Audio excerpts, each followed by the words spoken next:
ang aking tinig, Mr. Chair. Ako po ay binabas araw-araw ng mga bashers ng DDS troll, ng DDS vloggers.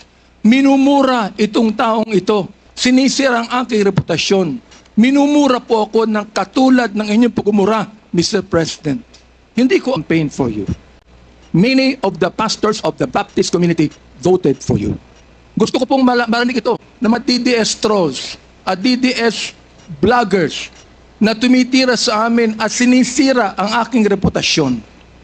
Gusto kong sabihin sa kanila, ilang boto ba ang ibinigay nyo kay former President? Ako po, Mr. President, libo-libong boto ang binigay namin sa inyo. Nagpasalamat ba kayo sa akin? Hindi. Nilapitan niyo po ba ako? Hindi. Mabuti pa, Senator Bongo, Mr. President, nagpunta sa aking simbahan at nagpasalamat.